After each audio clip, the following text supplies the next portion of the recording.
Chapter 1, Monday, May 27th, 1776. Youth is the seed time of good habits, as well in nations as in individuals. Thomas Paine, Common Sense. The best time to talk to ghosts is just before the sun comes up. That's when they can hear us true, Mama said. That's when ghosts can answer us. The eastern sky was peach-colored, but a handful of lazy stars still blinked in the west. It was almost time. "May I run ahead, sir?" I asked. Pastor Weeks sat at the front of the squeaky wagon with old Ben next to him, the mule reins loose in his hands. The pine coffin that held Mrs. Fay Finch, wearing her best dress, with her hair washed clean and combed, bounced in the back when the wagon wheels hit a rust. My sister Ruth sat next to the coffin. Ruth was too big to carry, plus the pastor knew about her peculiar manner of being, so it was the wagon for her and the road for me. Old Ben looked to the east and gave me a little nod. He knew a few things about ghosts, too. Pastor Weeks turned around to talk to Mr. Robert Finch, who rode his horse a few lengths behind the wagon. "The child wants to run ahead," Pastor explained to him, "but she has kin buried there.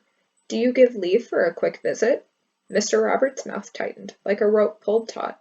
He had showed up a few weeks earlier to visit Miss Mary Finch, his aunt and only living relation. He looked around her tidy farm, listened to her ragged wet cough, and moved in. Miss Mary wasn't even cold on her deathbed when he helped himself to the coins in her strong box. He hurried along her burying too, most improper. He didn't care that the neighbors would want to come around with cakes and platters of cold meat and drink ale to the memory of Miss Mary Finch of 2, Rhode Island. He had to get on with things, he said. I stole a look backward. Mr. Robert Finch was filled up with trouble from his dirty boots to the brim of his scraggly hat. "Please, sir," I said. "Go, then," he said. "But don't tarry. I've much business today." I ran as fast as I could.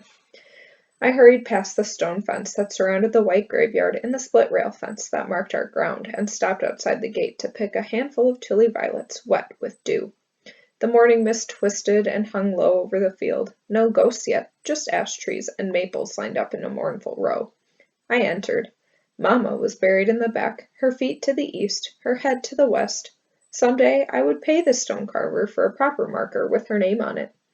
Dinah, wife of Cuff, mother of Isabel and Ruth. For now, there was a wooden cross and a gray rock the size of a dinner plate lying flat on the ground in front of it.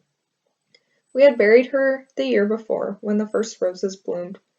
"Smallpox is tricky," Miss Mary Finch said to me when Mamma died. "There's no telling who it'll take." The pox had left Ruth and me with scars like tiny stars scattered on our skin. It took Mamma home to our Maker. I looked back at the road. Old Ben had slowed the mules to give me time. I knelt down and set the violets on the grave. "It's here, Mamma," I whispered, "the day you promised, but I need your help. Can you please cross back over, for just a little bit?" I stared without blinking at the mist, looking for the curve of her back or the silhouette of her head wrapped in a pretty kerchief. A small flock of robins swooped out of the maple trees.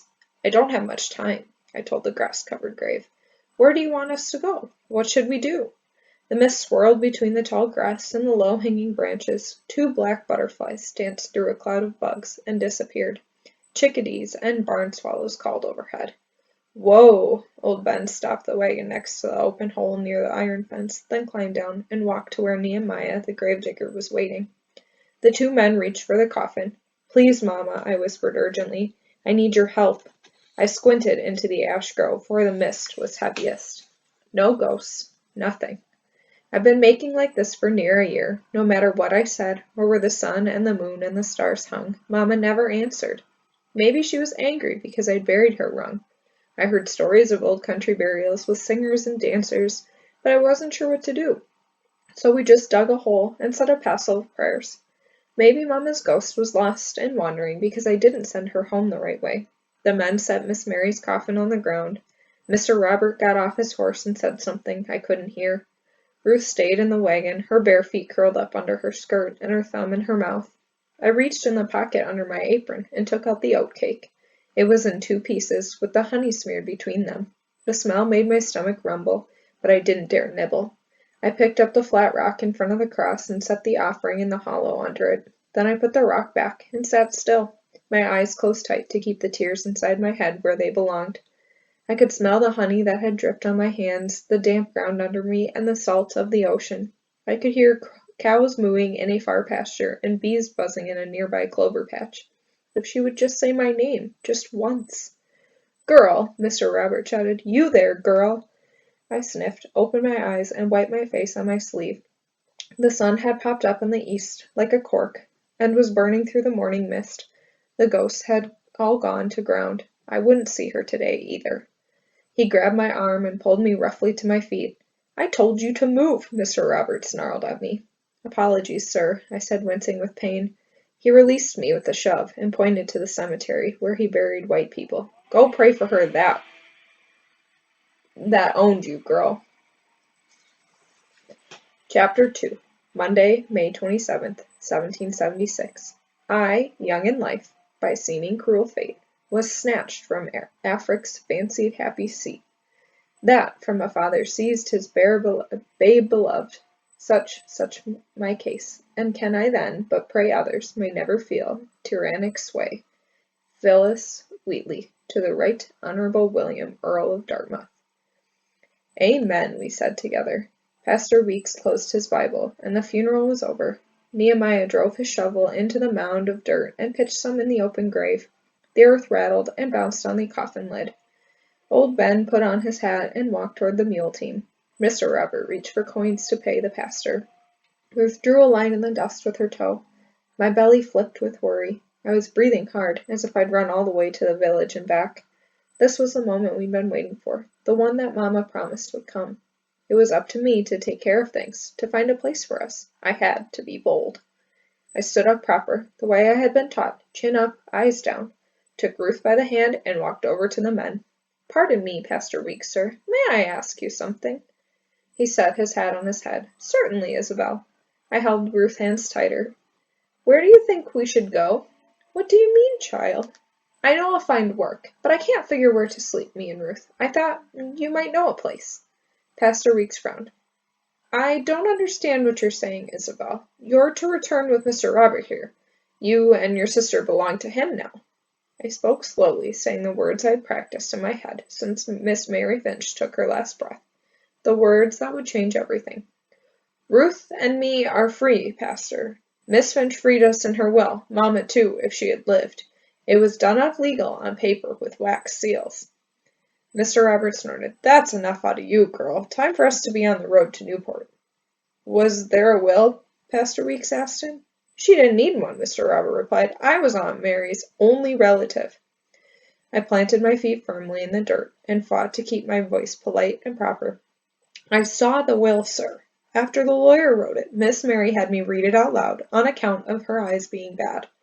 "Slaves don't read," Mr. Roberts said. "I should beat you for lying, girl." Pastor Weeks held up his hand. "It's true. Your aunt had some odd notions. She taught the child herself. I disapproved, of course. Only leads to trouble." I spoke up again. "We're to be freed, sir. The lawyer, Mr. Cornell, he'll tell you. Ruth and me, we're going to get work and a place of our own to sleep." "That's enough," Mr. Robert narrowed his eyes at me.